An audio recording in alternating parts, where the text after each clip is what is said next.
शिवलिंगावर दही, मध, ऊस रस अर्पण करण्यामागचे रहस्य काय मिळतं याचे फळ नक्की पहा। नमस्कार मंडळी, आज आपण जाणून घेणार आहोत एक अत्यंत पवित्र आणि उपयुक्त माहिती, शिवलिंगावर अर्पण केलेल्या विविध पदार्थांचे धार्मिक, आध्यात्मिक आणि जीवनातील फायदे।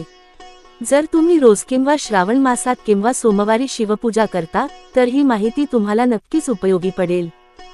शिवलिंगावर अर्पण करण्यामागची संकल्पना। शिवलिंग हे ब्रह्मांडातील सर्जनशक्तीचे प्रतीक आहे। यावर अभिषेक करणे म्हणजे आपल्या मनातील अहंकार, राग, लोभ, मोह यांना दूर करणे। अर्पण म्हणजे केवळ वस्तू वाहणे नव्हे, ती एक भावना आहे, एक श्रद्धा आहे। दही अर्पण केल्याचे फायदे। जर तुम्ही शिवलिंगावर दही अर्पण करता तर त्याचे दोन प्रमुख फायदे आहेत। 1. घरातील कलह, वाद विवाद दूर होतात। 2. वाहनांच्या अडचणी, अपघाताची भीती कमी होते। दही थंड असते आणि ते मनालाही शांती देते।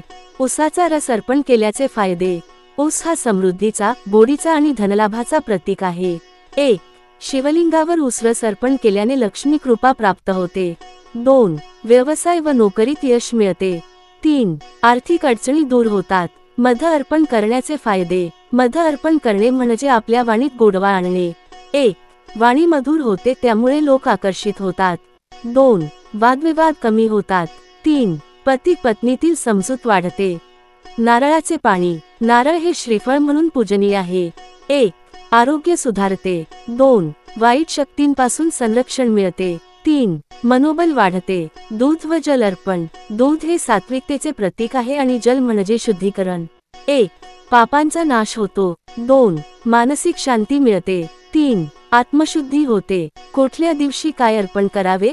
सोमवारी दूध किंवा जल, मंगळवारी मध, बुधवारी साखर किंवा ऊसरस, गुरुवारी दही, शुक्रवारी नारळाचे पाणी, शनिवारी काळे तीळ आणि जल, रविवारी लाल फळे व केशर। तर मंडळी, आपण पाहिले की आपल्या देवपूजेमध्ये किती गुण, वैज्ञानिक आणि आध्यात्मिक अर्थ दडलेला आहे। शिवलिंगावर अर्पण केलेली प्रत्येक वस्तू ही आपल्या जीवनात सकारात्मक बदल घडवते। जर तुम्ही हे उपाय श्रद्धेने आणि नियमित करत असाल तर आयुष्यात आनंद, समाधान, समृद्धी आणि शांती नक्कीच प्राप्त होईल। हा व्हिडिओ जर तुम्हाला आवडला असेल तर लाईक करा, शेअर करा आणि या चॅनलला सबस्क्राईब करा। बेल आयकॉन दाबा जेणेकरून अशीच आध्यात्मिक माहिती तुम्हाला वेळेवर मिळत जाईल। हर हर महादेव, जय शिव शंकर।